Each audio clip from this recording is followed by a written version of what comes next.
But my dad never did that. He hid that footwear inside his wardrobe. 5 years later, I saw the footwear. Hi, my name is Boobae, the team lead at Boobae Creative Limited.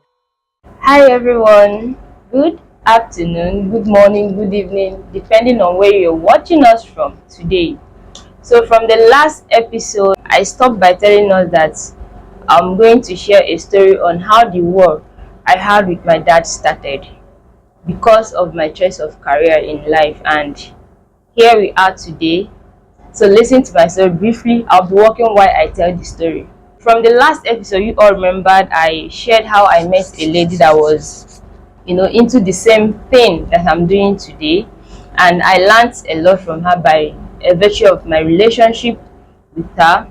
So after the brief association I had with Lillian, I decided to proceed like full time into shoemaking, and I broke up the news to my parents.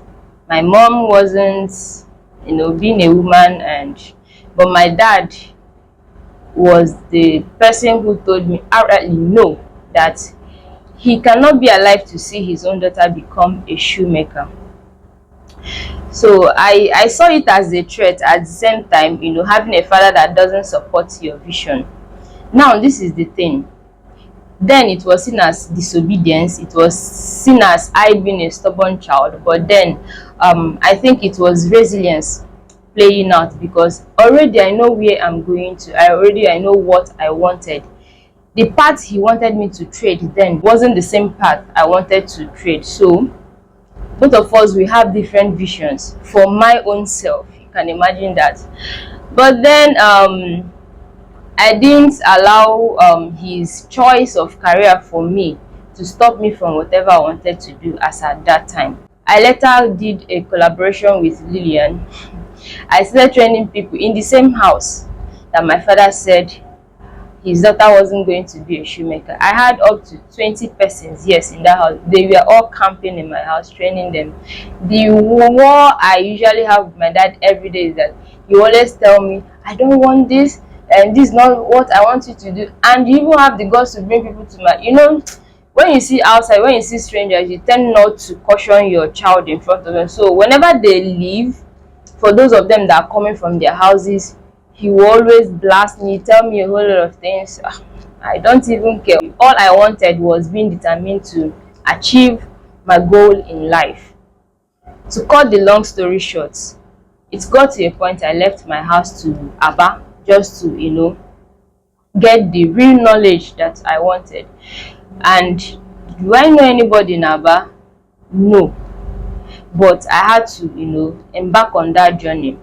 And I can remember calling a friend, a male friend then, telling him that I need somewhere to stay in Aba, and he offered to give me his father's house. The house, I don't know how to describe, but they have tenants, but their own house is empty. Nobody was staying there. Just I spent one night there, and it wasn't just comfortable at all. So that night I remembered Stella. She used to be my classmate back then in school. So I called her, I pleaded with her, please can I stay with your family while I learn my skill. And she accepted. So she called her parents, they said I can come. I left that my friend's place back down to Stella's house in the same Aba. So I started my training, but that's how the whole thing. And for that period of time, for that period I was doing this training, I wasn't in good terms with my father. We hardly talk, but I speak with my mom often. So after the whole training, I came back. I told them it's that time to kick off my career full time. It was still another war, because my dad still can't wrap his head around the whole thing. So I was looking for funds to start the business. So he made mention to me that Uche Kunife was coming to our village then for, I don't know what she was coming for, and but him being in, I think, the chairman and PG of the village then, I can't really remember his position, but he had access then. So I made a footwear for Uche Kunife, and just something that can be presented to her. And you know how politicians do, they might just give me, even if it's 1 naira, 2 naira to start up the business. So but my dad never did that. He hid that footwear inside his wardrobe. 5 years later I saw the footwear.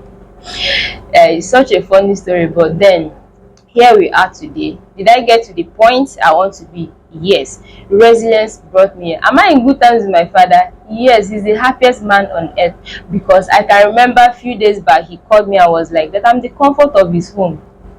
So you see, it was resilience playing out and not being disobedient or being a stubborn child.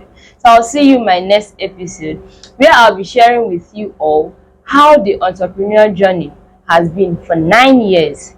Watch us out.